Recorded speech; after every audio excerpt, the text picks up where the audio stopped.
অপরাধ করলে শুধু শাস্তি নয়, এবার বাজেয়াপ্ত করা হবে সম্পত্তি। পশ্চিমবঙ্গ জননিরাপত্তা ও সমাজবিরোধী কার্যকলাপ নিয়ন্ত্রণ বিল 2026 আনতে চলেছে বিজেপি সরকার। সোমবার আনুষ্ঠানিকভাবে বিল পেশ করবেন মুখ্যমন্ত্রী শুভেন্দু অধিকারী। সমাজের কিছু অংশ সমাজবিরোধী কার্যকলাপে জড়িত হচ্ছে, ফলে রাজ্যের প্রকৃত নাগরিকদের জীবন ও সম্পত্তির উপর গুরুতর হুমকির সৃষ্টি হচ্ছে উল্লেখ রয়েছে বিলে। প্রচলিত আইন ও বিধানে বর্তমান ব্যবস্থাগুলি এই ধরনের ক্ষতিকর কার্যকলাপ মোকাবিলা ও দমনে অকার্যকর ও অপর্যাপ্ত আইনের ফাঁক গলে অনেকে ছাড় পেয়ে যাচ্ছে। সেই জন্যই পশ্চিমবঙ্গ জননিরাপত্তা ও সমাজবিরোধী কার্যকলাপ নিয়ন্ত্রণ বিল 2026 আনতে চলেছে বিজেপি সরকার। সমাজবিরোধী কার্যকলাপে দোষী সাব্যস্ত হলে শুধু শাস্তি নয়, সম্পত্তি বাজেয়াপ্ত করতে পারবে সরকার, উল্লেখ রয়েছে বিলে। অন্যদিকে পশ্চিমবঙ্গে অভিন্ন দেওয়ানি বিধি চালু করতে চান মুখ্যমন্ত্রী শুভেন্দু অধিকারী। সোমবার বিধানসভায় অভিন্ন দেওয়ানি বিধি নিয়ে বিল পেশের সম্ভাবনা রয়েছে। বিধানসভায় বিএ কমিটির বৈঠক, বিল নিয়ে আলোচনা। উত্তরাখণ্ড, গুজরাট, অসমের পর অভিন্ন দেওয়ানি বিধি চালুর পথে পশ্চিমবঙ্গ। মুখ্যমন্ত্রীর সঙ্গে 1 ঘন্টারও বেশি বৈঠক হয় কাকলি ঘোষ দস্তিদারের। নবান্নের বৈঠক, নতুন করে সমীকরণ। এলাকার বিভিন্ন উন্নয়ন কর্মসূচি নিয়ে আলোচনা, এরকমই সূত্রের খবর। 20 জন বিদ্রোহী সাংসদ নাম লিখিয়েছেন এনসিপিআই এর, তাঁদেরই প্রতিনিধি হয়ে আচমকা নবান্নে পৌঁছে যান কাকলি ঘোষ দস্তিদার। আমাদের প্রতিনিধি কৃষ্ণেন্দু অধিকারী রয়েছেন আমাদের সঙ্গে টেলিফোন লাইনে। কৃষ্ণেন্দু, তাহলে কি নতুন কোনো সমীকরণ? দেখো, সেই সমীকরণের জল্পনায় উস্কে দিয়েছে আজকের এই বৈঠক। আজকে সন্ধ্যে 7টা নাগাদ আচমকাই কাকলি ঘোষ দস্তিদার তিনি নবান্নে গিয়ে পৌঁছন। মুখ্যমন্ত্রী শুভেন্দু অধিকারী তিনি বিধানসভায় ছিলেন, সেখান থেকে নবান্নে যান এবং যেটা জানা যাচ্ছে প্রায় 1 ঘন্টার বেশি তাদের মধ্যে বৈঠক হয়। এবং সূত্র মারফত এটাও জানা যাচ্ছে যে রাজ্যের বিভিন্ন যে উন্নয়নমূলক প্রকল্প, যে প্রকল্পগুলো দীর্ঘদিন ধরে আটকে আছে, সেই প্রকল্পে রাজ্য সরকারের সহায়তা চেয়ে আজকে কাকলি ঘোষ দস্তিদার বৈঠক করেছেন মুখ্যমন্ত্রীর সঙ্গে। শুধু কাকলি ঘোষ দস্তিদারের বারাসাত এলাকায় নয়, সুদীপ বন্দ্যোপাধ্যায়ের উত্তর কলকাতা কিংবা শতাব্দী রায়ের বোলপুর যে এলাকা, সেই সংসদীয় এলাকা বা বিভিন্ন সাংসদ যারা বিদ্রোহী সাংসদ এনসিপিআই যোগ দিয়েছেন, সেই 20 জন সাংসদের মধ্যে বেশ কয়েকজন সাংসদের এলাকার উন্নয়ন নিয়ে তাদের সামগ্রিকভাবে আলোচনা হয়েছে। তুমি জানো যে এই জুন মাসেরই 2য় সপ্তাহে ভূপেন্দ্র যাদবের বাড়িতে যখন প্রথম বৈঠক হয়, বিদ্রোহের বীজতলা তৈরি হয় যে বাড়িতে, সেই বৈঠকে কিন্তু উপস্থিত ছিলেন রাজ্যের মুখ্যমন্ত্রী শুভেন্দু অধিকারী। এবং সেখান থেকে বিদ্রোহ সেই সংখ্যা 20-তে পৌঁছয় এবং তারপর সেখান থেকে নতুন এনসিপিআই দলে যোগদান এবং তাদের রাজনৈতিক পথ চলা।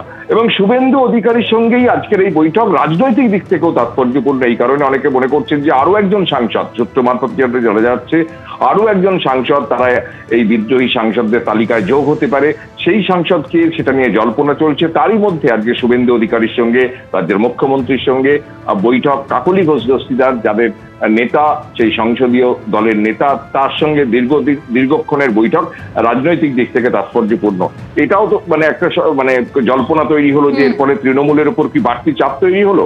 এখন সেটা সময় জবাব দেবে, যদিও কাকলি ঘোষ দস্তিদারের মন্তব্য পাওয়া যায়নি, কিন্তু সূত্র মারফত তারা বলছেন যে ঘনিষ্ঠ মহলে যে তারা মূলত সাংগঠনে উন্নয়নমূলক কাজের জন্যই তারা মুখ্যমন্ত্রীর সঙ্গে বৈঠক করেছে। ধন্যবাদ কৃষ্ণেন্দু। গতকাল তারাতলায় এই ভয়াবহ বিপর্যয়, যেখানে 11 জনের মৃত্যু হয়েছে, আহত হয়েছেন 18 জন। তারাতলার ঘটনাস্থলে অর্থাৎ বিপর্যয় স্থলে ফরেনসিক টিম যখন যায়, একদম সেই ছবি আপনারা দেখতে পাচ্ছেন। তারাতলা কাণ্ডে গোডাউন মালিক সহ ইতিমধ্যেই 5 জনকে গ্রেপ্তার করা হয়েছে। ফরেনসিক টিম পৌঁছেছে সেখানে। আর এই ধৃত 5 জনের 9 দিনের পুলিশ হেফাজত।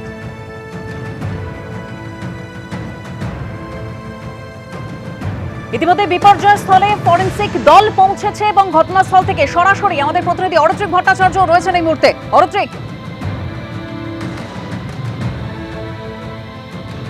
ফরেনসিক টিম ইতিমধ্যে এখান থেকে নমুনা সংগ্রহের কাজ করে বেরিয়ে গিয়েছে। আমরা এই মুহূর্তে যে ছবিটা দেখতে পাচ্ছি, তারাতলার যে অংশে এই ঘটনা ঘটেছে, সেখানে তার বাইরে এখনো প্রচুর সংখ্যায় পুলিশ মোতায়েন রয়েছেন। বৃষ্টি চলছে আজকে সকাল থেকেই এবং সেই বৃষ্টি মাথায় নিয়ে উদ্ধার কাজ চলছে।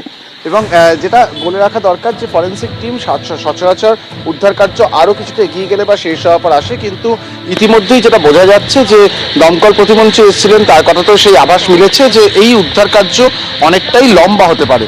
এবং তার ফলে যেহেতু তার উপর বৃষ্টি চলছে, তাই নমুনা সংগ্রহ করা অত্যন্ত জরুরি।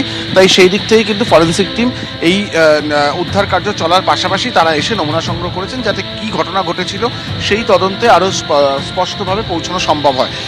দমকল প্রতিমন্ত্রী যেটা জানাচ্ছেন ইতিমধ্যেই 11 জনের মৃত্যু হয়েছে এবং এখনো পর্যন্ত তিনি আশঙ্কা করছেন যে আরও অনেকে কিন্তু এখানে আটকে থাকতে পারেন এবং যারা এখনও আটকে রয়েছেন 24 ঘন্টা পার করে দিয়েও তাদের মধ্যে জীবিত থাকার আশঙ্কা, জীবিত থাকার সম্ভাবনা অত্যন্ত কম বলেই তিনি নিজে মনে করছেন। যদিও যেহেতু এখনো পর্যন্ত অনেকে আটকে থাকতে পারেন, তাই যে উদ্ধার কাজ, সেই উদ্ধার কাজের গতির ক্ষেত্রে তাই দুটি বাধা রয়েছে। একটা তো বৃষ্টি, সেটা উদ্ধার কাজকে কিছুটা ব্যাহত করছে। তার পাশাপাশি যদি কোনো প্রাণের সম্ভাবনা থাকে, তাই যে এই যে ডেবরি সরানোর কাজ, যে ধ্বংসস্তূপ সরানোর কাজ, সেই ধ্বংসস্তূপ সরানোর কাজ অনেকটাই সাবধানে করতে হচ্ছে। যদি কোনো প্রাণের স্পন্দন ভেতরে থেকে থাকে, যদি কোনো মিরাকিউলাস কোনো ঘটনা ঘটে থাকে, সেটাকে মাথায় রেখে কাজ করা হচ্ছে। ইতিমধ্যে দমকল প্রতিমন্ত্রী যেটা জানাচ্ছেন যে অন্তত 3 জনকে নির্দিষ্ট করা যাচ্ছে, তারা সম্ভবত আর বেঁচে নেই, কিন্তু 3 জন রয়েছেন বলে এখনো পর্যন্ত আশঙ্কা করছেন উদ্ধারকারীরাই, তাকে জানিয়েছেন। এখন এই সংখ্যাটা কোথায় গিয়ে দাঁড়ায় সেটা দেখার, এবং পাশাপাশি তদন্ত করা হচ্ছে যে ঠিক কী ঘটেছিল, কেন ঘটেছিল, কী নির্মাণ সামগ্রী এখানে ব্যবহার করা হচ্ছিল, এবং সেটার জন্যই কিন্তু ফরেন্সিক টিম ইতিমধ্যেই ঘুরে গিয়েছে। অর্থাৎ একদিকে উদ্ধার, একদিকে তদন্ত, দুটি কাজই কিন্তু এই বৃষ্টি মাথায় নিয়ে এই রাত্রিবেলাও চলছে। ধন্যবাদ অরিত্র। আমাদের আশঙ্কা এখনো পর্যন্ত আরও অনেক দেহ আর ওখানে চাপা পড়ে আছে। 3 জনের দেহ আপাতত উদ্ধার করার খুব চেষ্টা চলছে, যাদেরকে আর জীবিত নেই বলেই আমাদের আশঙ্কা। এরকম একটা পরিস্থিতি তৈরি হয়ে আছে, কারণ স্ট্রাকচারটা যেভাবে তৈরি হচ্ছিল তাতে লোহার বিমের ব্যবহার, যেটা মানে খুব বিপজ্জনক, মানে যার ফলে আরও এই মৃতের সংখ্যা বা আহতর সংখ্যা এতটা বাড়াবাড়ি রকমের জায়গায় পৌঁছে। তো আমরা আমাদের যে হাইড্রোলিক যে যন্ত্রগুলো আছে সেগুলো দিয়ে প্রেসার দিয়ে তুলতে গেলে যদিও কেউ বেঁচে থাকে তার ঘাড়ের উপরে বা মাথার উপরে কিছু ভেঙে পড়তে পারে, এনডিআরএফের সেটা আশঙ্কা এবং আমাদের দমকল বাহিনীরও সেটা আশঙ্কা, যার ফলে আমাদের খুব সাবধানে কাজ করতে হচ্ছে, যার জন্য প্রচুর সময় লাগছে। তো চেষ্টা করছি যদি জীবিত কাউকে বাঁচানো যায়, তো এইটাই আমাদের আশার জায়গা, যদি আমরা জীবিত কাউকে বার করতে পারি, বাঁচাতে পারি।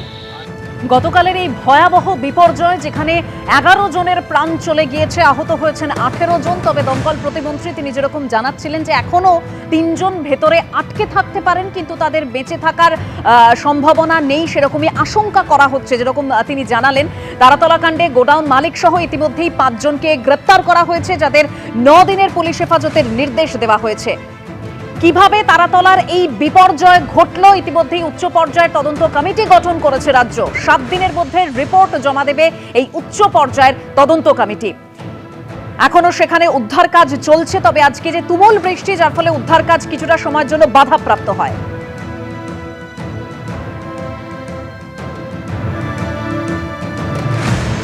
তারাতলায় বিপর্যয়, ভেঙে পড়া গোডাউনের নিচে আটকে বাড়িতে ফোন করেন মুঙ্গেরের একাধিক শ্রমিক।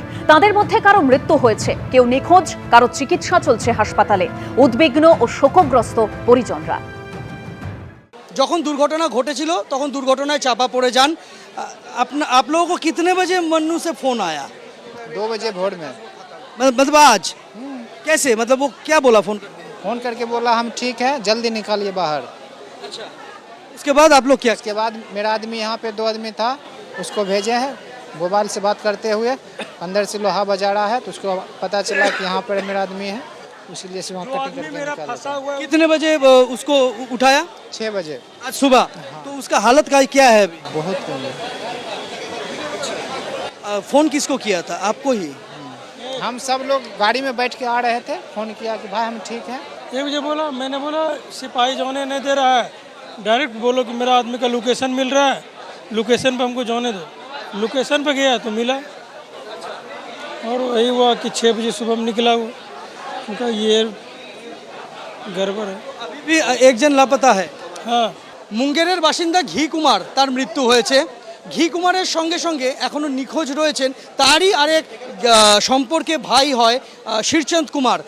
आप लोग ये शिरचंद के बारे में, घी के बारे में कब पता चला आप लोगों को? कल पता चला था। कैसे? वो फोन आया था, मेरा भाई खुद फोन किया था, दबा हुआ था तो उसका मोबाइल में नेटवर्क होगा, हमको फोन किया। मन्नू? हाँ, मन्नू ने शहीद किया था। फोन करके क्या बताया? फोन करके बताया कि भैया हम यहाँ फंसे हुए हैं, वो जो जिस पे ढलाई कर रहा था वो ढलाई गिर गया है। तो फिर हम यहाँ पे लोकल आदमी और काम कर रहे थे हम लोग का, फिर भेजे वहाँ साइड पे, तो वही लोग जाके वो लोग को निकाला, बचाया, फिर इधर में लाया। अभी भी एक जन तो लापता अभी भी एक जन लापता है।